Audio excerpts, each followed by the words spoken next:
I hope you can make it out because my camera refuses to focus and I'm trying to keep my eyes on the road. There it is, 199,999. There it is, 200,000 miles.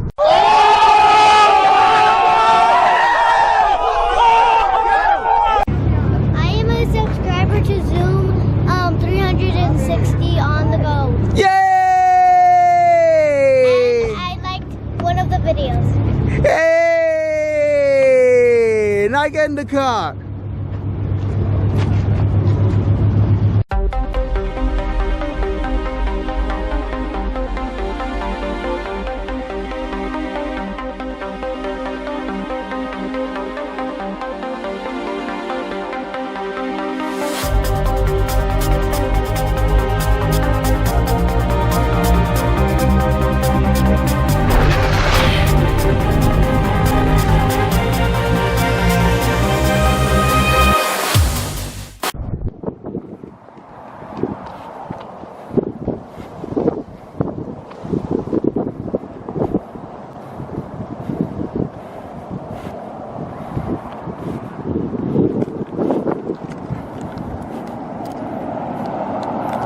Hey everybody, this is Ruth 360 on the go, and today my Veloster is crossing 200,000 miles.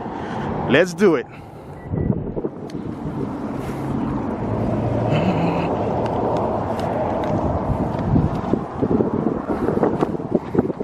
All right, so we are inside of the Veloster, inside of Lucille. Let's crank her up. Where are we at?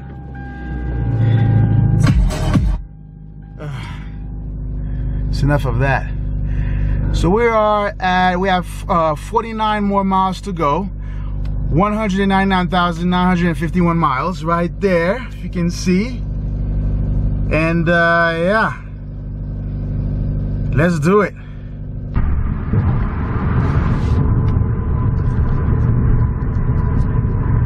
There it is, folks. Come on, focus. Focus. Focus.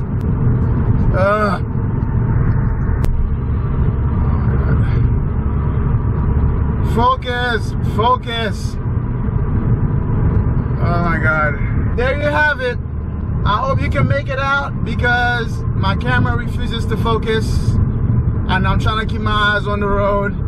There it is, 199,999. There it is, 200,000 miles of goodness. That is chassis miles. We crossed 100,000 miles, I think, in Colorado on my way to work. Now we are in El Paso crossing 200,000 miles. There you have it. There you have it. This is awesome, which means, of course, a 200,000 mile review is coming up on the Veloster, the owner's experience of the 2015 Hyundai Veloster Turbo, and that is coming soon. Hey everybody, this is Ruth 360 here on the go, and yes, as you just witnessed, Lucille, my beloved 2015 Veloster Turbo from Hyundai, crossed 200,000 miles, and I have to specify, it's 200,000 miles as in chassis miles. I think that's how I should say it, because the engine that the car currently has was changed. She's on her second engine, not due to me but due to Hyundai, because a certain Hyundai dealer did not install my spark plugs correctly, and as a result, while on a road trip, the car started to misfire, and the rest is history. Now I have a second engine, but you know, just to be fair, you know, Hyundai did repair it as a goodwill repair, and yeah, so so the car passed it, and I thought, just to since we are now on the other side of 200,000 miles as in chassis miles on that car, I think it's good idea to do another review of how the car has held up 200,000 miles in. So yeah, let's go ahead and do that.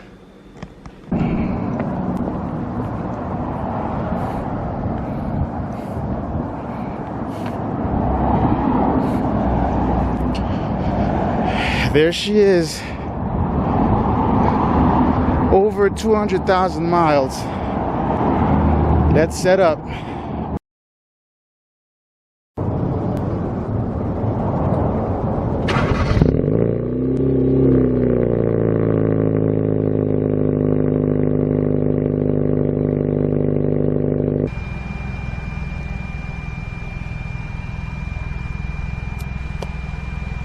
Woo! 280,080 miles. I'm not sure if I'm saying that right. 200,080 miles. Yeah, I think that's right. Stop it. Get some help.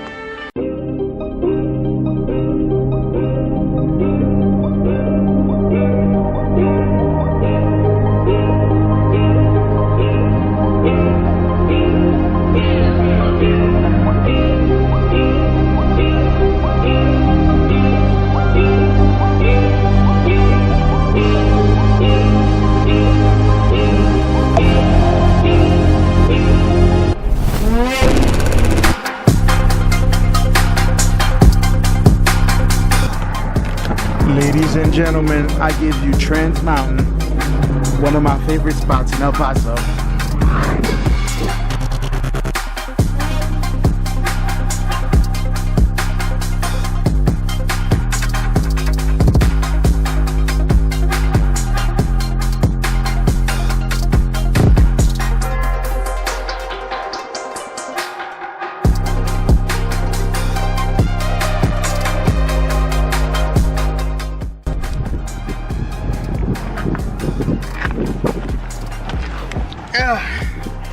All right, so we are inside of my 2015 Hyundai Veloster. I kind of wanted to shoot it in here. I'm gonna try to shoot it indoors or inside the car as much as possible. So please forgive the noise of the passing cars because we are on Trans Mountain and there's a lot of traffic that's gonna be coming through here. Man, it kind of looks like it's hazy out there. We might be having a light dust storm. I'm not sure. We've been getting dust storms like all the time now. It's something that I can't even begin to understand. We've been getting a lot of storms, like a lot of storms. And yeah, so okay, so let's get to it. So this is the 200,000 mile review on my 2015 Hyundai Veloster. Really, what I'm going to be commenting on is going to be the wear and tear of this car, really. One thing that really impressed me with this car is the clutch. The clutch pedal is fairly soft compared to when the car was first bought, of course, because it does changes, but it still gives me a fairly decent amount of engagement. So yeah, it's a little soft, but the clutch still works, though I've been told to change it soon, you know, because, like, you know, the clutch will work until it doesn't, right? So I do plan to change this clutch to get what they call a stage 1 clutch for this, a stage 1 racing clutch for this this car. Not that I plan on racing this car. This car is a road trip car. It will never be raced, but supposedly this stage 1 clutch will last a very long time. So that's why I'm going to do that. I'm not going to change the clutch to another OEM clutch. Granted that so far the OEM clutch has lasted me 200,000 miles because that was not changed. So I'm very impressed with the clutch. Granted, again, this car was never abused. This car was driven properly, well taken care of. So the clutch has lasted me that long. Second, the interior. as I said before in the previous review, the steering wheel is not made of actually what I like to call durable fabric. This is worn out pretty well. I do plan to change this steering wheel to an aftermarket one, but that's still the same as this, but just much nicer. The buttons though have aged really well. Granted that this part is actually not the part that came with the car. This part was currently changed out because this car currently has an electronic issue, which I'm going to discuss.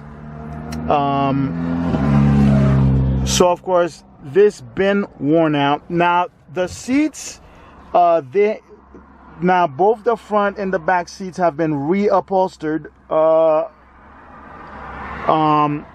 But I could tell you that the OEM fabric will not last you long, especially on the driver's side. My seat was completely destroyed. That's why that I figured to have both front seats be reupholstered as this one is as well, and the back ones were recently redone as well to match the front. But surprisingly, the rest of the dash has aged really well. There's no sun damage on this here because I live in El Paso right now, and even though I have a sun shield that's on this dashboard, this dashboard has still gotten a good beating. Darn Mustangs, man. All this noise. He's only doing 5 miles an hour, but anyway, yeah. So this dash has held up pretty well. The rest of the car surprisingly has held up pretty well. This is something I'm gonna have to fix. This is because that they had to remove this dash because of the electronic issue that I've been having with this car. So far I'm very impressed with the clutch, fairly impressed with the interior to the exception of the steering wheel, and that's what I have to say. The engine, of course, the engine actually has 100, it actually has 98,000 miles on it because the last engine was changed at 102,000 miles. So the engine has not reached 100,000 miles yet, and we will be tracking just the chassis miles and not the engine miles. So this review again is 200,000 chassis miles.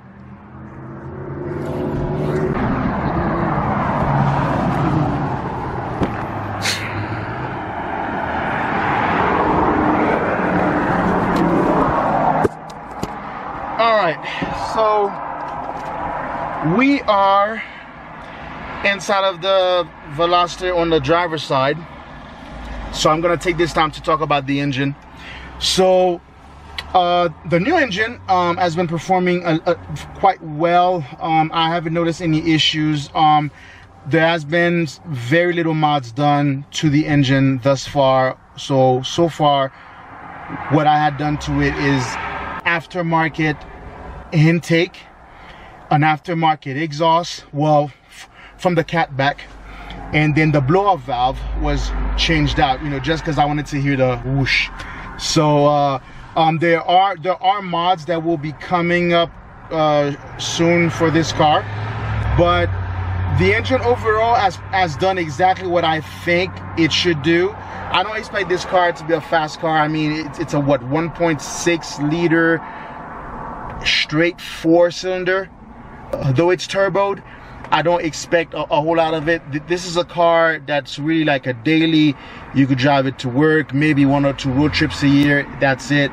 And it's been doing that, so I have no issues. The only thing that I've noticed with this car, I'm not sure if it's a bad thing as far as the engine is concerned. I'm slowly learning that those engines are not the most reliable, especially if you don't take care of them. Now, of course, any engine, you know, if you lack on the maintenance, yeah, it's not gonna work. But I think that the Hyundai engines are not built tough. Like compare with the IS300 that I have, the 2JZG is definitely a much stronger engine than the engine in this car. Sometimes it doesn't idle right. Like sometimes like the idle doesn't stay where it's supposed to be. This car's idle should vary between 800 to 1,000 RPMs, but preferably 800. Sometimes it would go up to 1,000, then come back to 800, like several times, and that makes me kind of weary. That's the only bad thing that I can say about this car at 200,000 miles as far as its engine is concerned. The suspension of this car was recently replaced. I think the new suspension I've had now for about 6 months, I think. So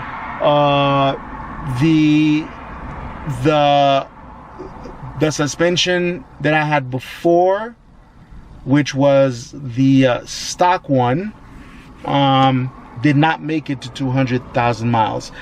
But so far we've also changed a tie rod for this car,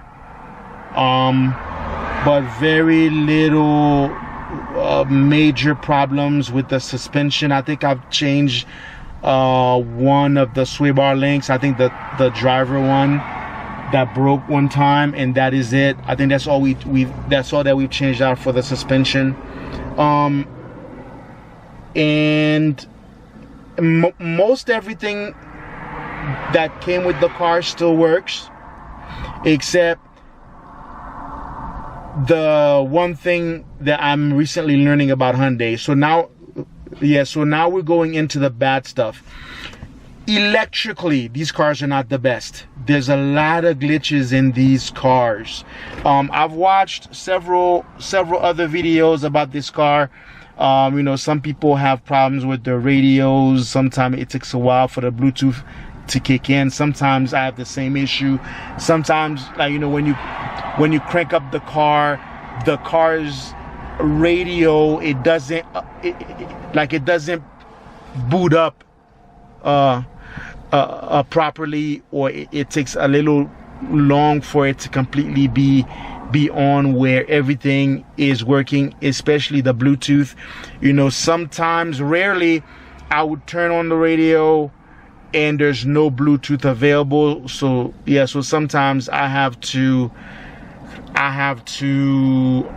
crank up the car again just for the radio to be able to reboot and hopefully have the Bluetooth work. One major thing about this car though, I looked this up online. Supposedly it is a thing with at least the first gen Veloster turbos. Sometimes when the AC go out, when the compressor goes out, sometimes it shorts out the circuitry of the car. So my AC went out just as we were entering winter of 2024.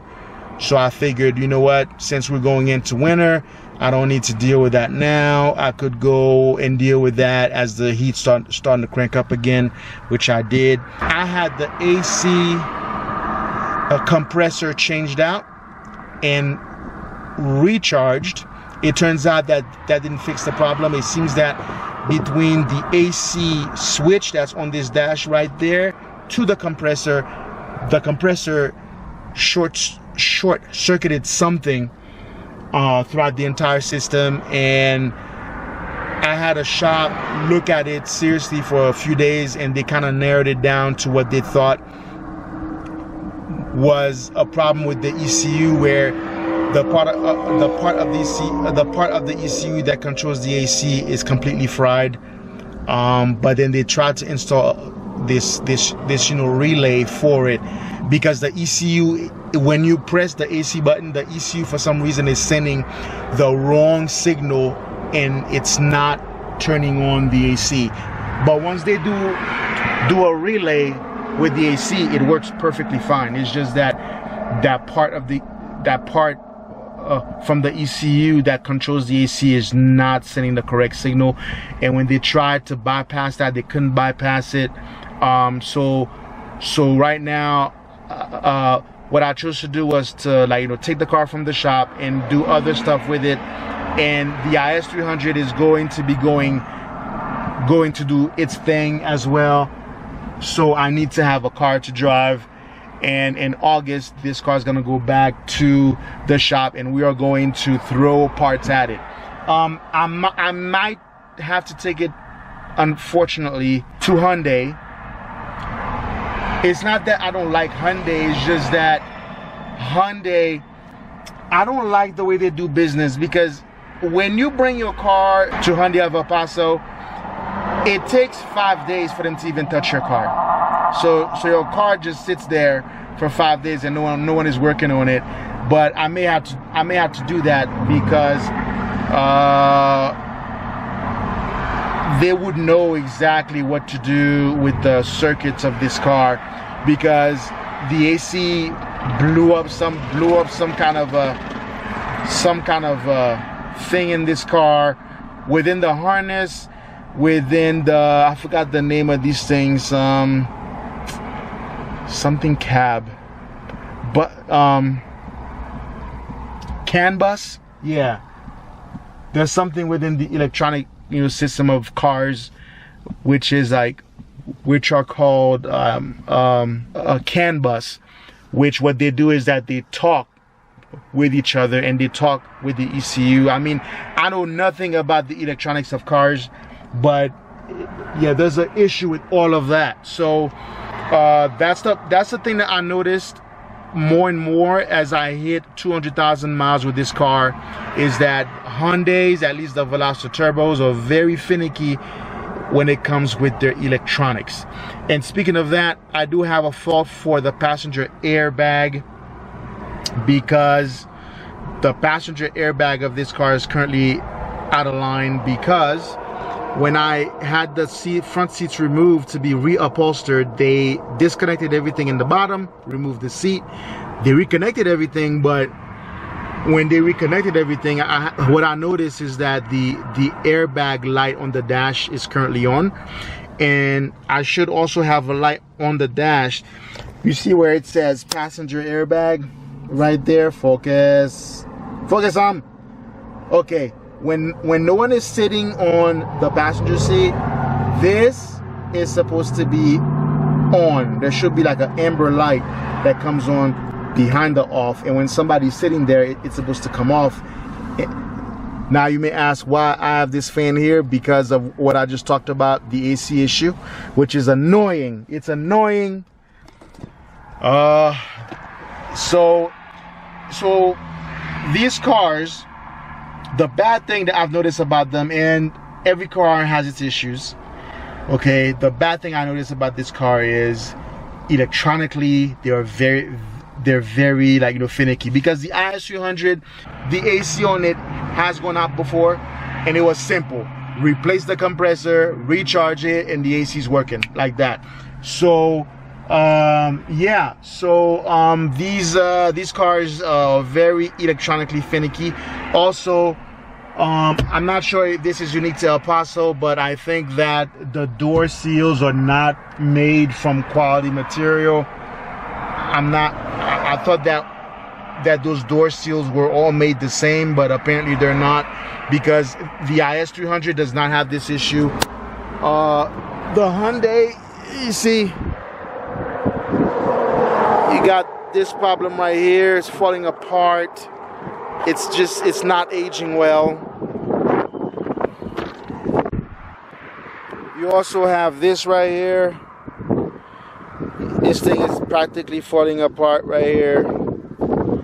And there's a lot of other spots on this car like that, like this one right here. So yeah, there's a lot. Yeah.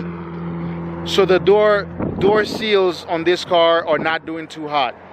They're really not doing too hot. So we are approaching sunset and the golden hour right there, and yeah, this is one of my favorite spots to come. So yeah, so this is what I have to say about this car. Overall, I still love this car. You know, no car is gonna be perfect. There's always gonna be issues with cars, but I still like this car, and that's what matters. So yeah, we've crossed 200,000 miles, and it's gonna be a while until we hit 300,000 miles, if we even hit it. Oh yes, one more thing. I'm surprised of how strong this car still is, because I've been in 2 accidents, actually 3 really. It was the first one was a dumb accident when that. One of the things I hate the most about this car is the dash, okay? Which is something that I've mentioned in the previous review at 100,000 miles. The dash sits very high, and which makes a big blind spot in the front and on the sides. So one night I was driving in Colorado Springs, and I was making a turn into a larger street, and the street had a median in it. And as I was turning, I kind of hit the sidewalk of the median really hard. I thought that I destroyed the car, but the car did get some suspension damage, but it still was drivable. So I drove it home. The next day, I drove it to the dealer. They fixed the front suspension. They said now it's fixed. Like the stuff that was broken has been replaced. They said that the back tire, the rear driver tire was okay, though I'm not sure if they were right. That remains to be seen. And then I also accidentally drove over an island. You know, like, you know, I was in a parking lot, and the parking lot, like, you know, had these islands in it, and since the dash was so high, I didn't see it. So I kind of went, like, I was driving, and all of a sudden I was like, am I going off road? And I kind of roughly drove over an island. So stupid. And then I was driving at night at around 10 a.m. around 10 p.m. and someone who was driving a dark colored Honda Civic, a recent model with no lights, hit me.